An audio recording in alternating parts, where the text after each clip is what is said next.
책봄 구독, 좋아요.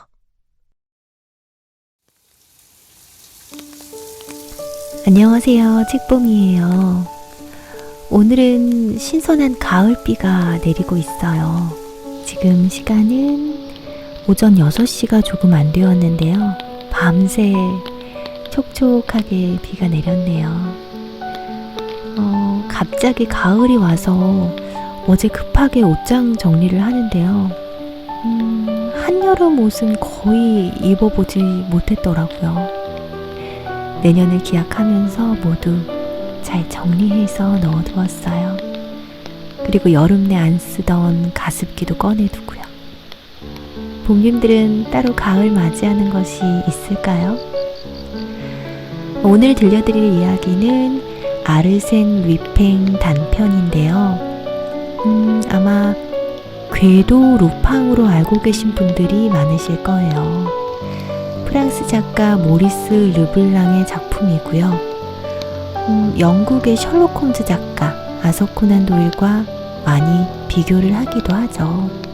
프랑스 대 영국으로, 그리고 범인 대 탐정 구도로 비교가 되어지면서 실제로 류팽 대 홈즈로 출간된 책들도 있고요. 앞서 소개해드린 적이 있는 셜록 홈즈의 패러디 캐릭터 헐록 홈즈와 류팽이 등장하는 소설도 있어요. 모리스 르블랑의 대표적인 류팽 소설 중 하나가 바로 기암성인데요. 이 기암성에도 헐록 홈즈가 등장합니다. 유퀴즈 온 더 블럭에 류팽 전집 번역가 성귀수님이 출연하신 적이 있는데요. 그때 유재석 씨가 추리소설 매니아래요. 그 유재석 씨가 추천한 작품이기도 합니다. 기암성 재밌어요. 오늘의 작품 지푸라기는요, 1913년에 옴니버스 단편집으로 출간된 이야기들 중에 하나입니다. 한 시골 마을에서 도난 사건이 일어나고요. 한 달여 동안 범인을 잡지 못하고 있을 때 낯선 한 사내가 멋지게 등장해서 범인을 찾아주게 됩니다. 류팽의 스타일을 잘 드러내주는 가벼운 소설이에요. 입문자용으로 더없이 좋아요. 모리스 르블랑의 지푸라기. 오늘도 편안한 시간에 즐겁게 들어주세요.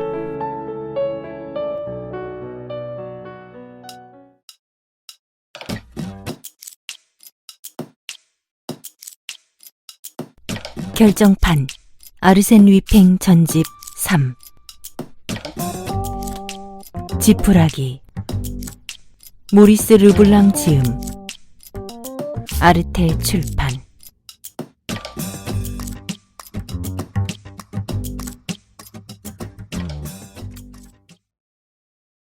저녁 어스름이 서서히 밀려드는 오후 4시쯤 구소영감은 자신의 네 아들과 더불어 사냥에서 돌아오고 있었다. 5명 모두가 훤칠한 키에 당당한 체격을 하고 햇빛과 대기 안에서 구릿빛으로 그은 얼굴들이었다. 아울러 5명 모두 퉁퉁한 목 위로 자그마한 머리와 좁은 이마, 가느다란 입술과 새의 부리처럼 생긴 매부리코 등등. 한마디로 드세기만 할 뿐 그리 호감이 갈 만한 인상은 아니었다. 아니나 다를까 주위 사람들은 항상 그들을 두려워했고 그들 역시 돈벌이에 악착 같고 엉큼했으며 늘 기만 섞인 태도로 사람들을 대했다. 에베르빌의 영지를 에워싼 낡은 성벽 앞에 다다르자 구소영감은 작지만 듬직한 문짝을 열고 아들들이 모두 지나갈 때까지 기다렸다가 묵직한 열쇠로 잠갔다. 그는 아들들을 따라 과수원을 가로질러 길게 뻗은 길을 걸어갔다. 여기저기 드문드문 가을 낙엽을 떨군 아름드리 나무들과 끼리끼리 모여있는 전나무 등이 지금은 구소영감의 농지가 자리 잡은 옛 장원의 흔적을 보여주고 있었다. 아, 어머니가 장작에다가 불 좀 지펴놨으면 좋겠다. 아들 하나가 소리치자 곧장 아버지의 대답이 돌아왔다. 물론이지. 자, 봐라. 벌써 연기가 피어오르지 않니? 잔디밭 저 끄트머리에 주요 숙소와 함께 부속 건물들이 보였고 그 위로는 마을 성당의 종탑이 하늘에 낮게 깔린 채 흘러가는 구름을 뜬금없이 찔러대고 있었다. 종에서 다날은 빼놓았겠지.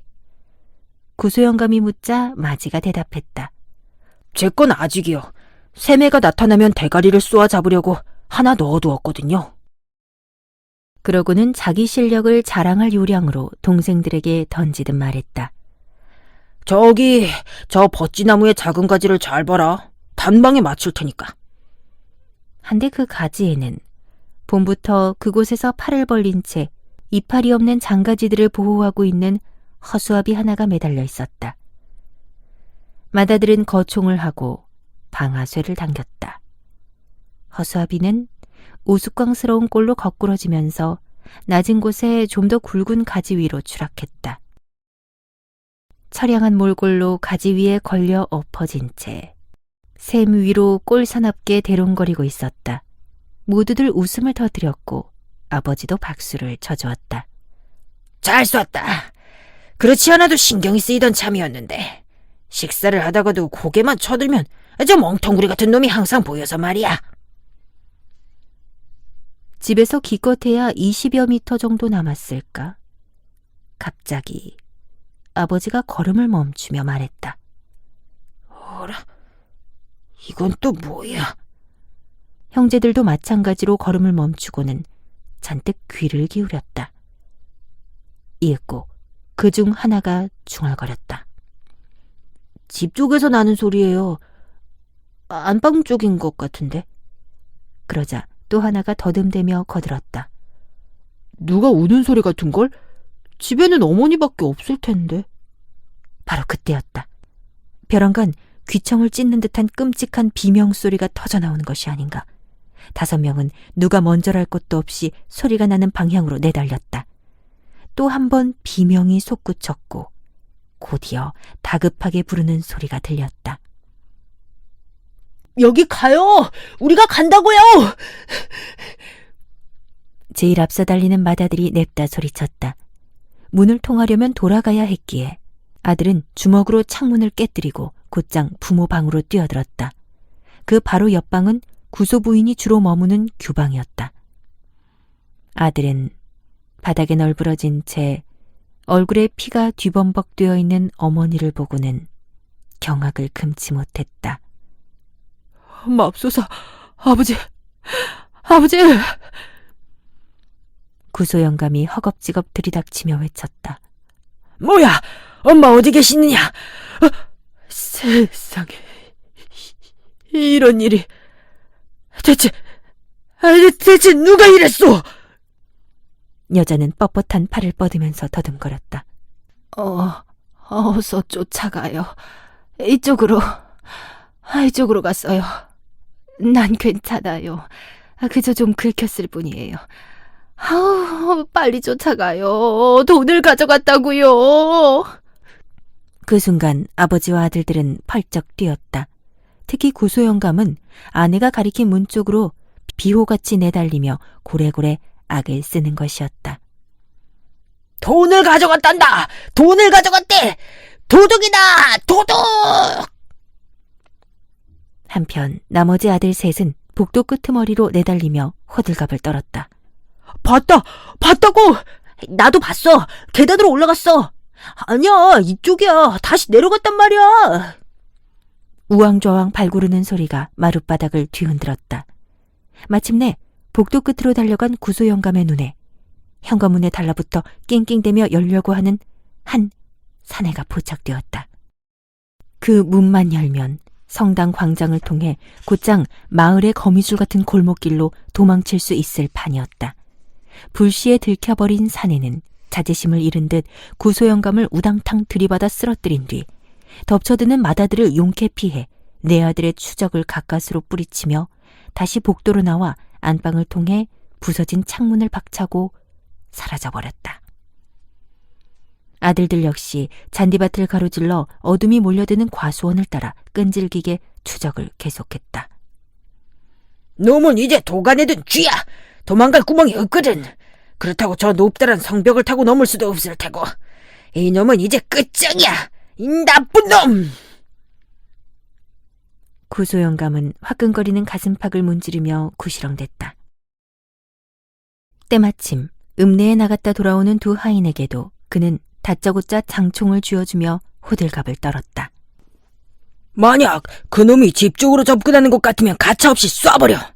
가차없이 말이야! 그는 각자의 위치를 정해주었고 수레가 드나드는 철책문이 잘 잠겨있는지 확인한 후에야 아내에게 도움이 필요하다는 사실이 퍼뜩 생각났다. 그래, 좀 어떻소, 임자? 여자는 대뜸 묻기부터 했다. 그자는 어떻게 됐어요? 붙잡았어요? 걱정 마요. 애들이 지금쯤 요절내고 있을 테니까. 그제야 다소 마음이 놓이는지 럼주를 한 모금 들이켜고 나서는 여자는 구소영감의 부축을 받으며 침대 위에 몸을 눕혔고 비로소 자초지종을 얘기하기 시작했다. 얘기는 간단했다. 거실의 등에 전부 불을 붙인 뒤 남자들이 오기를 기다리며 창가에 앉아 뜨개질을 하고 있는데 문득 규방 쪽에서 가벼운 소리가 들리더라는 것이다. 고양이인 모양이다. 그렇게 생각하며 조심조심 가보았는데 그만 돈을 숨겨둔 옷장 문이 활짝 열려있는 것이 아닌가. 여자는 허겁지겁 다가갔고 선반 쪽을 등지고 숨어있던 괴한과 맞닥뜨린 것이었다. 대체 놈이 어디로 들어온 거요?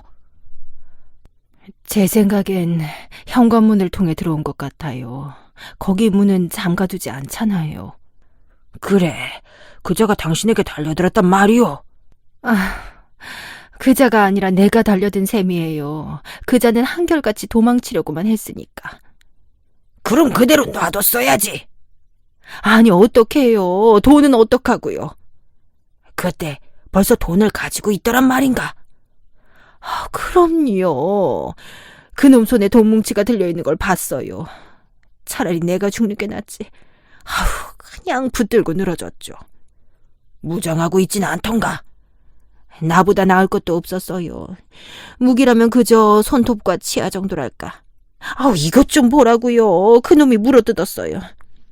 나는 버럭버럭 비명을 지르고 냅다 애들을 불렀죠. 하긴 늙은이가 어쩌겠어요. 놔줄 수밖에 없었지. 아는 놈이었소?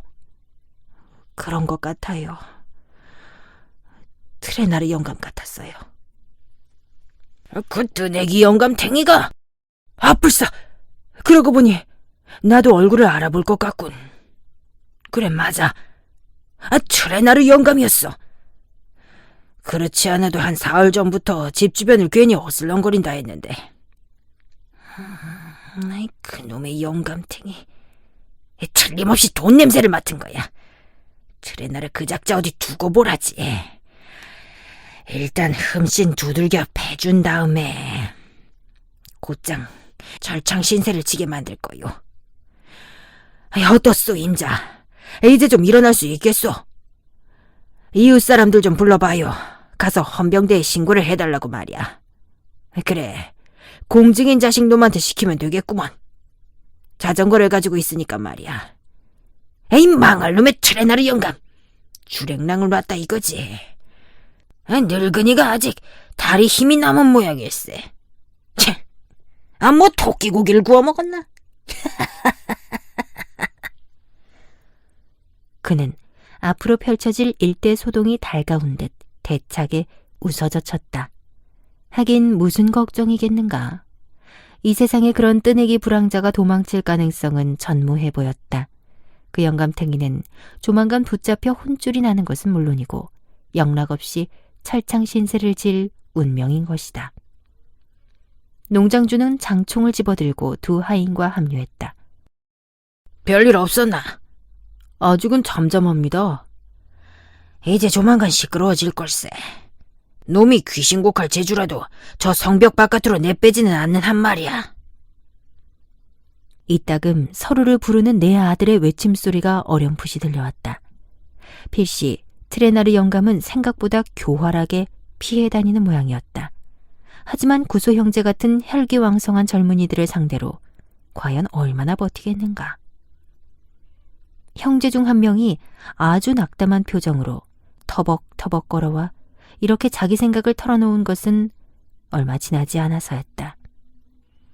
당장 길길이 열을 내봤자 소용이 없을 것 같아요. 날이 어두워지고 있어요. 놈은 어딘가 깊숙이 숨어들었을 거고요.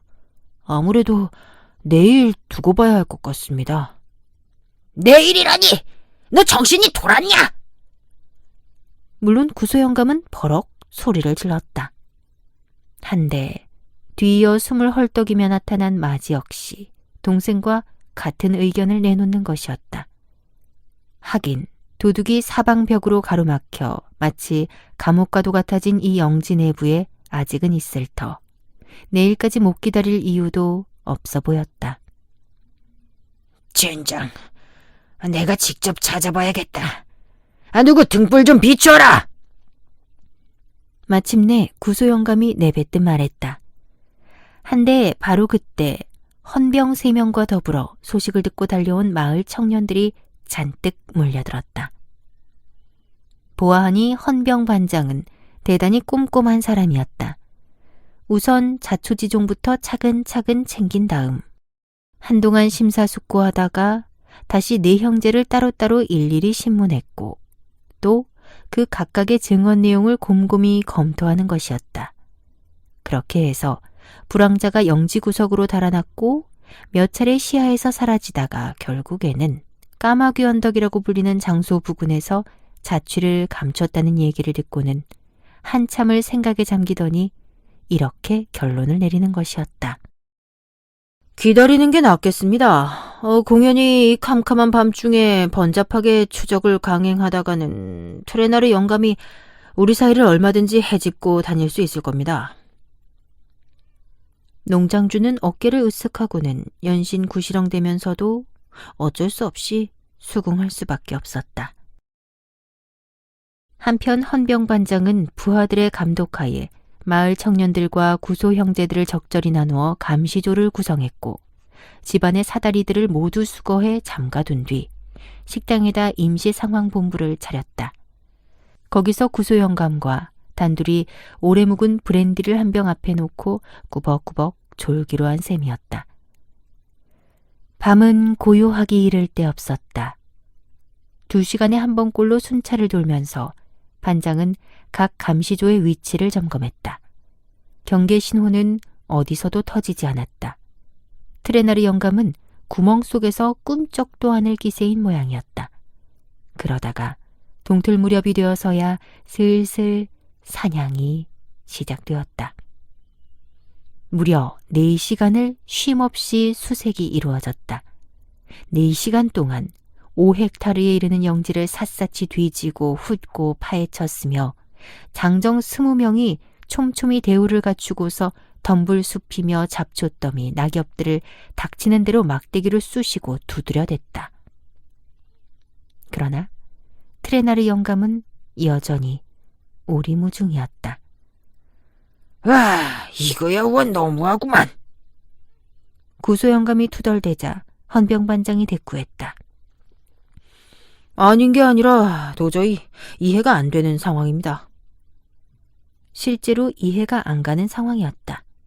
그나마 잎사귀가 붙어있던 오래 묵은 월계수와 참 비쌀 나무마저 집요하게 두드려댄 나머지 장원의 거의 모든 나무가 앙상한 가지를 드러낸 상태였다.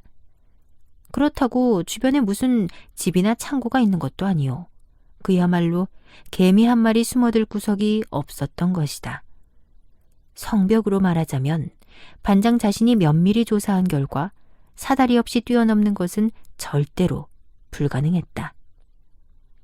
오후에는 수사판사와 검사 대리의 입회하에 다시금 전반적인 조사가 재개되었다. 하지만 결과가 나아진 것은 하나도 없었다. 게다가 사건 자체가 사법관들에게는 영 의심스럽게만 보였는지 나중에는 노골적으로 불편한 심기를 드러내더니 심지어 이렇게 말하는 것이었다. 이것 보세요, 구소 영감님. 당신 아들들과 당신이 정말 무슨 착각한 건 아닙니까? 영감은 금세 얼굴이 상기되면서 버럭 소리를 내질렀다. 그럼 내 마누라는 어떻게 된 거요? 그 깡패 녀석한테 목이 졸린 것도 착각한 거라 이겁니까? 여기 상처난 걸 좀 보시오. 그렇군요.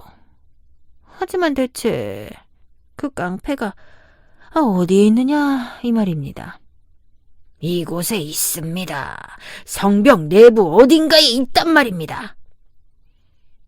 그렇다면 어디 계속 찾아보시지요. 우린 단념하겠습니다.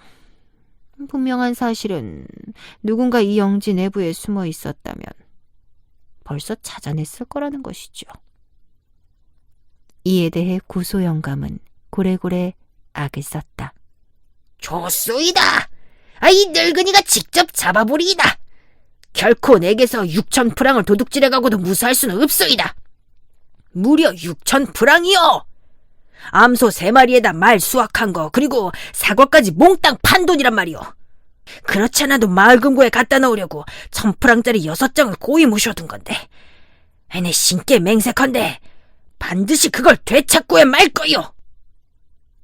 그럼 잘된 일이고요. 건투를 빌겠습니다. 그렇게 내뱉으며 수사판사는 검사들이와 헌병대원을 이끌고 자리를 떴고 이웃 주민들 역시 수군거리면서 모두 물러갔다. 그렇게 오후 늦지막이 남은 인원은 구소가족과 농장 일꾼 단 2명뿐이었다. 구소영감은 앞으로 어떻게 할 계획인지 설명하기 시작했다. 즉, 낮에는 수색을 하고 밤에는 감시를 한다는 것. 시간이 얼마가 걸리든 이와 같은 작전을 끊임없이 반복 시행한다. 생각해보라. 트레나르 영감도 어디까지나 사람이다. 그리고 사람인 이상 먹고 마셔야 살 것이 아닌가. 어느 정도는 버티겠지만 결국에는 먹을 것을 찾아 기어나오고야 말 일. 어쩌면 호주머니 속에 약간의 빵 조각을 넣어두었을지도 모르고 야밤을 틈타 나무 뿌리라도 캐먹는지도 모르지. 하지만 마실 것만큼은 별 수가 없을 거야. 샘이 하나 있긴 한데 영악하게도 그쪽으로 접근만 하라지. 그렇게 말한 뒤 바로 그날 저녁부터 아예 자신이 직접 샘터 감시에 나서는 것이었다. 3시간이 지난 후 마다들이 교대를 했고 집안에서는 서로가 놀라지 않도록 사방에 불을 환하게 밝힌 채 하인들과 나머지 형제들이 서로 번갈아 보초를 서면서 틈틈이 잠을 청했다. 그런 식으로 보름 동안의 밤이 단조롭게 흘러갔다. 그런가 하면 그 보름 동안 낮에는 구소 할멈과 2 부자가 보초를 서는 가운데 나머지 5명은 에베르빌 장원에 대한 능동적인 수색에 매진했다. 요컨대 보름 밤낮을 통틀어 아무런 소득이 없었지만 농장주의 기세는 수그러들 줄 몰랐다. 마침내 그는 인근 도시에 살고 있는 전직 치안국 형사를 끌어들였다. 전직 형사는 일주일 동안을 꼬박 와서 머물렀다. 물론 트레나르 영감은 발견되지 않았고 앞으로라도 발견의 실마리가 될 만한 여화한 단서도 찾을 수 없었다. 야, 이건 너무한데. 그놈의 망나니가 분명히 있긴 한데. 그는 현관문 앞에 버티고 선 채 적에 대한 저주 섞인 욕설을 걸쭉하게 늘어놓기 시작했다. 무식한 놈 같은 놈. 돈을 개원해내니 차라리 구멍에 틀어박혀 굶어 죽겠다는 거야. 정 그렇다면 실컷 되져버려라, 이 더러운 자식. 그러자 구소 할멈 역시 잔뜩 목청을 세우며 날카롭게 질러대는 것이었다. 감옥에 가는 게 그리도 두렵더냐? 돈만 내놓으랄 수밖에. 그럼 홀가분하게 보내줄 텐데. 하지만 트레나르 영감으로부터는 아무런 대답도 들려오지 않았고 노부부의 목만 허망하게 잠겨갔다. 지긋지긋한 나날이 지나갔다. 구소 영감은 어느덧 불면증과 신열에 시달리는 신세가 되었고 아들들은 무척 신경질적이고 호전적이 되어 장총을 잠시도 놓지 않은 채 오로지 불황자의 처단만을 생각하게 되어버렸다. 마침내 마을에서도 사람들이 모였다 하면 에베르빌 장원 얘기가 입에 오르내렸고 처음에는 지역의 화제였던 이른바 구소 사건이 이내 신문 지면을 장식하는 화제거리가 되었다. 한데 도청 소재지나 수도로부터 기자들이 몰려오면 웬일인지 구소영감은 하나같이 퉁명스러운 태도로 돌려보내곤 하는 것이었다. 다들 돌아가시구려. 당신네들 일에나 신경 쓰시오. 난 내일이 바쁜 몸이오. 당신들하고는 상관이 없다니까. 그렇게 소리치면 기자들은 머뭇머뭇 어쩔 줄을 몰라 했다. 하지만 구소영감님, 날 내버려두라니까. 그러고는 바로 코앞에서 문을 쾅 닫아버리는 것이었다.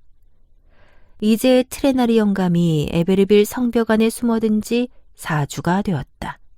구소일가는 여전히 고집스럽게 수색을 계속했지만 날이 갈수록 점점 희망이 엷어지고 있음을 부인할 수가 없었다.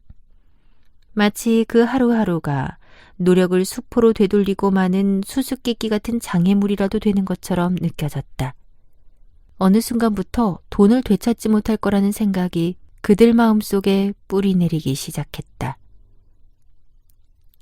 그러던 어느 날 아침 10시. 자동차 한 대가 마을 광장을 전속력으로 가로지르다가 갑작스러운 고장을 일으키며 멈춰섰다. 운전기사는 한참을 들여다보더니 아무래도 수리하는 데 상당한 시간이 소요될 것 같다고 했고 차주는 아예 주막에서 허기나 때우며 기다리기로 했다.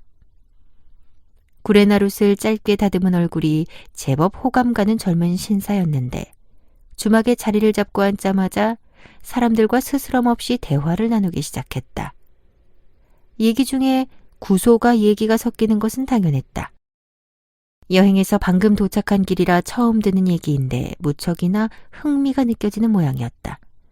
그는 세세한 부분까지 설명을 구했고 스스로 반론을 제기하는가 하면 주막의 같은 테이블에서 음식을 먹던 사람들과 여러 가지 가설을 놓고 토론을 벌이는 것이었다. 그러더니 마침내 이렇게 외쳤다. 그렇게 복잡한 문제는 아닌 것 같소이다. 이런 류의 일에 이력이 난 편이라. 내가 그 현장에 있었다면 바로 그냥. 그 말을 듣고 주인은 대뜸 이렇게 대꾸했다. 지금이라도 늦지 않았소. 구소영감과는 내가 아는 사이니 아마 거절하지 않을 거요. 교섭은 단숨에 이루어졌다. 때마침 구소영감도 외부인의 개입을 그다지 꺼리지 않을 정신 상태에 있었던 것이다. 무엇보다 부인이 적극적이었다. 그분더러 오라고 하세요. 식대를 지불한 뒤 신사는 운전기사에게 수리가 끝나는 대로 대로상에서 자동차를 시험해 보도록 지시하며 이렇게 말했다. 1시간 내에 수리가 끝나야 하네. 더는 안 돼. 딱 1시간이라고. 그러고 나서야 그는 구소영감의 집을 방문했다. 농장에 들어서면서부터 그는 거의 말을 하지 않았고 성벽을 따라 손님을 안내하면서 주로 구소영감이 이것저것 정보를 늘어놓는가 하면 작은 문 앞에 이르러서는 묵직한 열쇠로 문을 열어 보이며 그간 진행해온 수색작전에 대해 세세하게 떠벌리는 것이었다. 그러는 가운데 영감의 마음 한구석에서는 자기도 모르게 희망의 불씨가 서서히 지펴오르고 있었다. 이상한 것은 이 낯선 젊은이가 당초에 말이 없을 뿐만 아니라 거의 듣는 것 같지도 않다는 사실이었다. 그저 무심한 눈빛으로 이곳저곳을 둘러볼 뿐. 한 차례 답사가 끝난 뒤 걱정스러운 얼굴로 구소영감이 물었다. 자, 어떠시오? 뭐가 말입니까? 뭘 좀 아시겠습니까? 젊은이는 잠시 아무 대답도 하지 않더니 마침내 이렇게 말했다. 전혀요. 아무것도 모릅니다. 농장주는 양팔을 하늘을 향해 치켜들면서 외쳤다. 맙소사! 하긴, 당신이라고 뭘 알 수 있겠소. 이 모든 건 그저 거칠애일 뿐. 내가 한번 솔직히 말해볼까요? 그놈의 트레나르 영감은 지금쯤 어느 구멍 속에 처박힌 채 썩어 문드러져 있을 거요. 물론 돈다발도 함께 썩고 있겠지. 아시겠소? 내 말이 틀림없을 겁니다. 하지만 젊은 신사는 조용히 말했다. 단 하나 흥미로운 점이 있습니다. 일단 어둠이 내려서 운신이 자유로워지면 그 불황자는 그럭저럭 먹을 것을 취하며 연명할 수 있었을 겁니다. 다만 마실 것이 문제인데요. 마실 것만큼은 절대적으로 불가능합니다. 불가능하죠. 마실 거라고는 이곳 전체를 통틀어서 여기 이 샘물밖에 없는데 그나마 매일 밤 하루도 거르지 않고 보초를 세워두고 있습니다. 샘의 발원지는 어디입니까? 발원지가 바로 여기입니다. 그럼 저절로 못을 이룰 만큼 수압이 강하다는 얘기인데. 그렇소이다. 그럼 못에서 흘러넘친 샘물은 어디로 흘러갑니까? 여기 이 관 보이시죠? 이게 땅 밑으로 이어져서 집에까지 닿도록 되어 있습니다. 주방에서 쓸 물을 대고 있는 셈이죠. 이곳에서 달리 물을 마실 수 있는 기회는 없다는 말입니다. 우리가 지키는 데다 집과의 거리는 20여 미터에 달하니 말입니다. 지난 4주 동안 비는 왔습니까? 이미 말한 대로 단 한 차례도 안 왔습니다. 신사는 천천히 샘에 다가가 유심히 살펴보았다. 땅 위로 솟아난 채 나무 판자를 몇 개 잇대어 만들어 놓은 도랑으로는 맑은 샘물이 천천히 흘러들고 있었다. 물 깊이가 30cm도 채 안 되는 것 같은데 그렇지 않습니까? 젊은 신사는 그렇게 말하면서 근처 잡초덤불에서 지푸라기를 하나 집어서 물속에 수직으로 집어넣었다. 한데 그러느라 몸을 잔뜩 수그리던 차에 문득 하던 짓을 멈추고 주위를 두리번거리는 것이었다. 거참 재미있는 일이로군. 마침내 그는 웃음을 터뜨렸다. 뭐요? 무슨 일입니까? 구소영감은 마치 그 비좁은 나무 판자들 사이에 웬 사람이 누워있기라도 하듯 바짝 다가가 몸을 기울이며 더듬더듬 물었다. 그러자 이번엔 구소 할멈마저 안달이나 다그쳐 묻는 것이었다. 뭐예요? 그자를 봤어요? 어딨어요, 어디? 낯선 손님은 그러나 연신 희죽거리면서 던지듯 대꾸했다. 물속에 있는 것도 땅 밑에 있는 것도 아니외다. 그는 농장주와 부인 그리고 네 아들이 재촉하는 가운데 집 쪽으로 향했다. 젊은이가 이리저리 오가는 대로 휩쓸려 따라다니던 주막주인과 그곳 사람들도 함께 자리했다. 모두 다 젊은 신사가 공개할 놀라운 사실을 마른 침을 잔뜩 삼키며 기대하는 눈치였다. 사내는 계속 즐거운 표정을 지으며 입을 열었다. 내가 생각한 건 이렇습니다. 문제의 그 작자는 필시 갈증을 해소해야만 했을 겁니다. 한데 이 샘물밖에 목을 축일 만한 구석이 없으니. 그러자 즉각 구소영감이 투덜거리며 나왔다. 이봐요, 이봐! 만약 그랬다면 우리가 봤을 겁니다. 밤이었죠. 그럼 소리라도 들었을 거요. 게다가 바로 옆에서 감시를 하고 있었는데 설마 못 봤을까요? 그자도 가까이 있었습니다. 그럼 정녕 그자가 이 샘물을 마셨을 거란 말이오. 그렇죠. 아니, 어떻게 말입니까? 뭐 그렇다고 얼굴을 파묻고 마신 건 아니고 약간 떨어져서요. 떨어져서 무엇으로 마십니까? 바로 이겁니다. 그러면서 낯선 손님은 아까 주었던 지푸라기를 쓱 내미는 것이었다. 자, 보십시오. 음료용 빨대입니다. 보시다시피 그 길이가 심상치 않죠. 실제로 3개의 지푸라기 대롱을 한데 이어 붙인 것입니다. 아까 지푸라기 덤불에서 내가 직접 주운 것이죠. 명백한 증거물이지요. 맙소사! 그걸로 무얼 증명한다는 겁니까? 구소영감은 여전히 안달을 내며 소리쳤다. 신사는 이번엔 일렬로 늘어선 총가에서 가벼운 소총 하나를 꺼내 집어들며 물었다. 장전은 돼 있습니까? 네, 참새잡이 할 때 즐겨 사용하는 총입니다. 새사냥용 소형 납탄을 쓰지요. 막내의 대답이었다. 좋습니다. 하긴 곡식 나달 몇 개만으로도 충분합니다.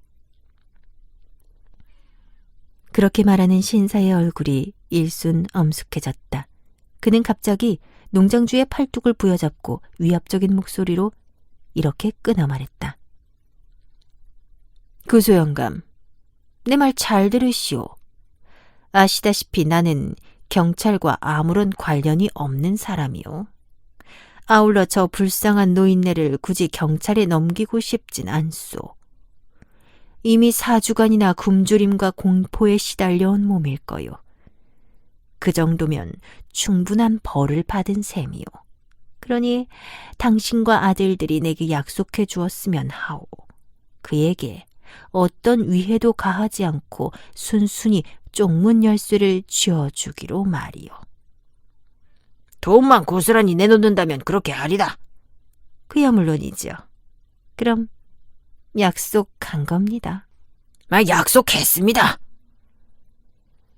신사는 과수원 입구 문턱에 자세를 바로잡고 섰다. 그는 갑자기 거총을 한 다음 샘을 굽어보며 서 있는 버찌나무 쪽을 겨냥했다.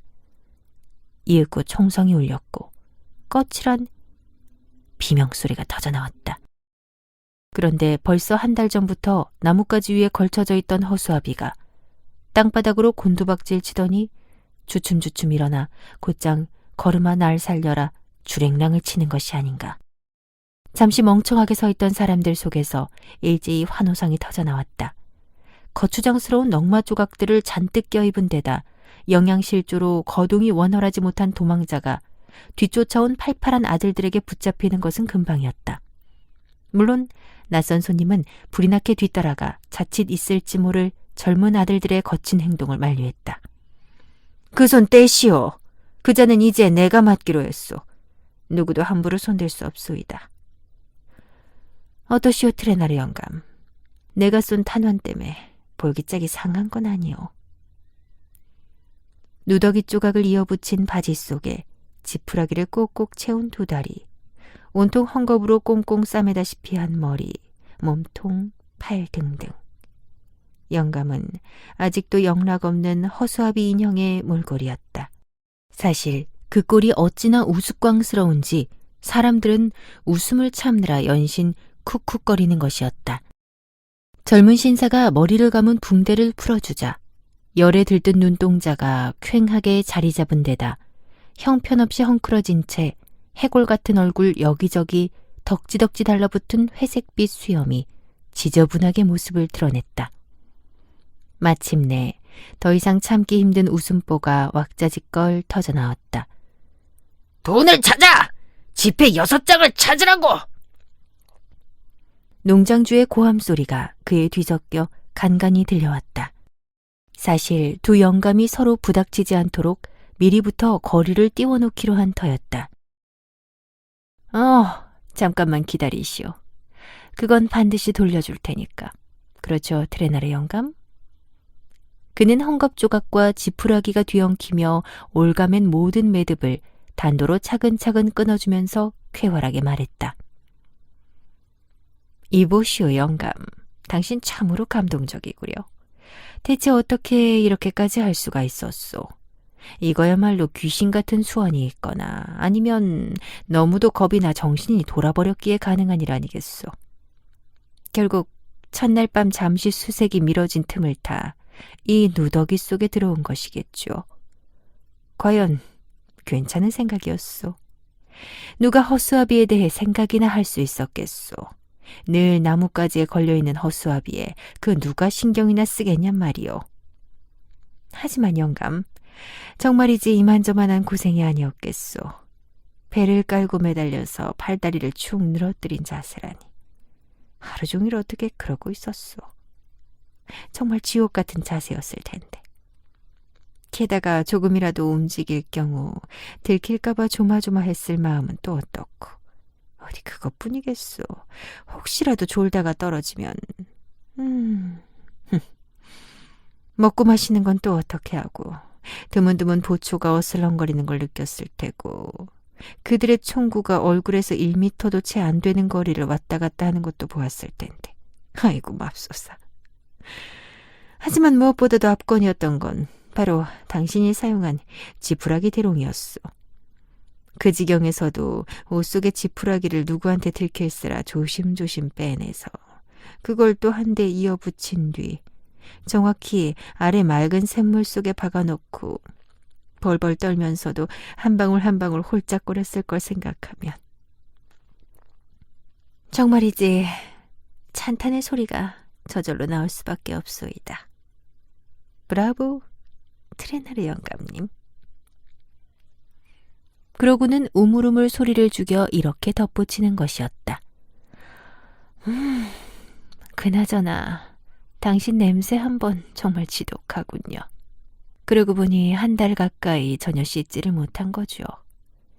다른 건 몰라도 물 하나만큼은 실컷 사용할 수 있었을 텐데 말이죠.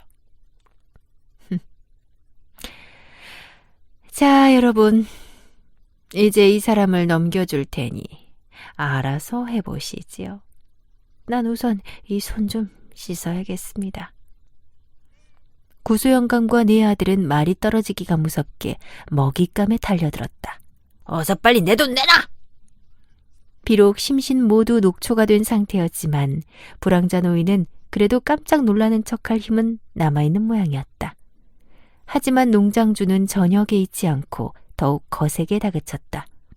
더 이상 그런 바보 같은 영국은 집어치워! 지폐 6장만 내놔, 어서!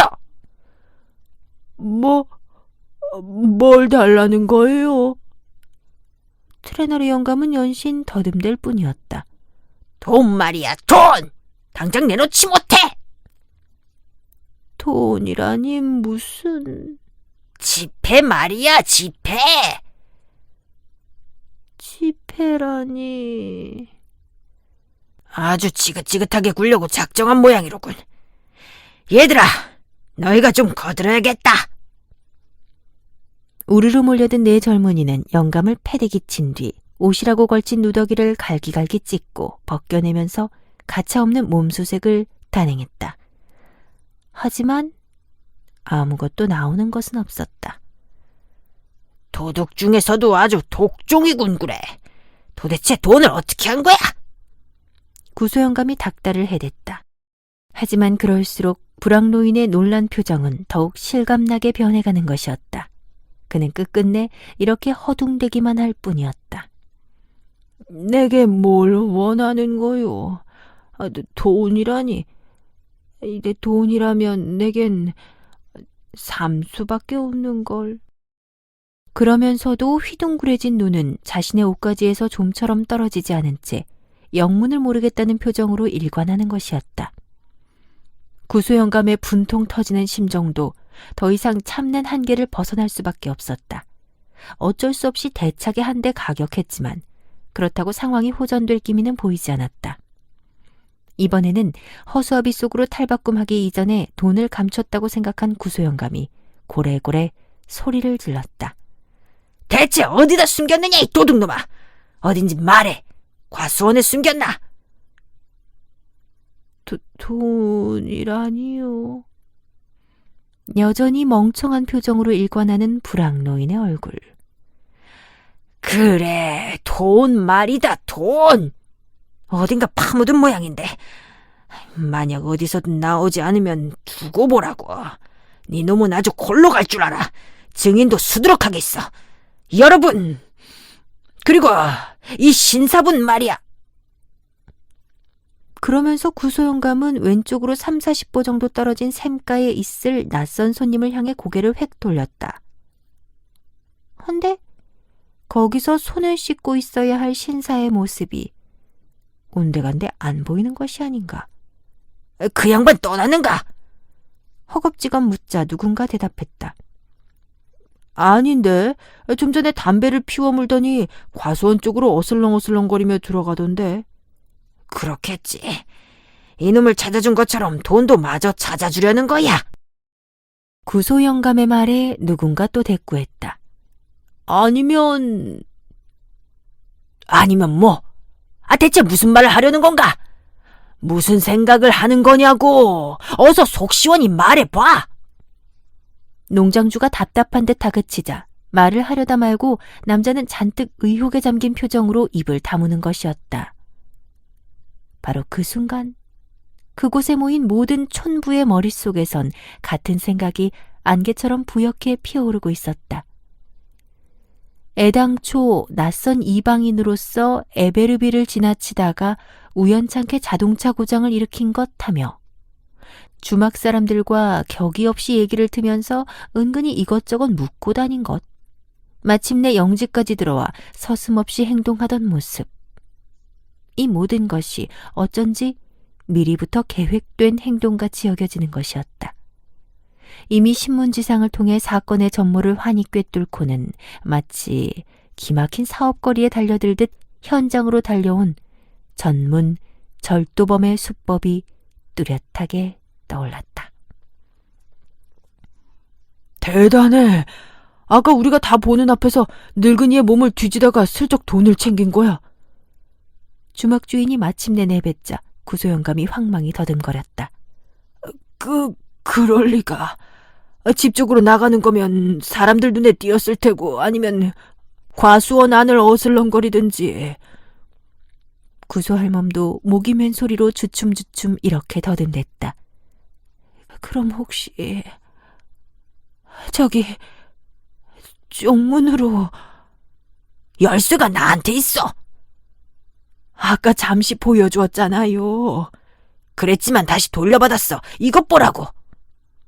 그러면서 호주머니에 손을 갖다 댄 순간 구소영감의 입에서 끔찍한 비명이 터져 나왔다. 으아! 하느님 맙소사! 열쇠가 없잖아. 열쇠를 날치기 당했어. 그는 즉각 내달렸고 그 뒤를 아들들과 사람들이 뒤따랐다. 헐레벌떡 중간쯤 달려갔을까. 언뜻 자동차 엔진 소리가 들렸다. 틀림없이 그 낯선 이방인의 차였다. 이럴 줄 미리 내다보고 운전기사에게 이처럼 멀찌감치 대로상으로 나와 기다리라고 한 것이었다. 숨이 턱에까지 차면서 가까스로 문 앞에 당도한 구소가 사람들을 기다리고 있던 것은 헐어빠진 나무 문짝 위에 붉은 벽돌 조각으로 휘갈겨 쓴 다음과 같은 글자였다. 아르센 루이팽. 이로써 구소가 사람들이 제 아무리 길길이 날뛰고 울분을 토해도 트레나르 영감이 돈을 훔쳤다는 것을 법적으로 증명하기는 불가능했다. 오히려 20명의 증인이 불황노인에게서는 아무것도 나오지 않았노라고 입을 모았을 따름이다. 영감은 단지 몇 달의 징역으로 모든 것을 모면하게 되었다. 물론 그에게 그 정도쯤은 아무것도 아니었다. 그리고 석방되자마자 매 4사분기마다 며칠 몇 시 어느 길가 어디에 가면 매번 금화 3루이를 발견할 수 있을 거라는 통보를 비밀스럽게 전달받았다. 하긴 아사 직전까지 갔던 트레나르 영감으로선 그나마 횡재가 아니겠는가.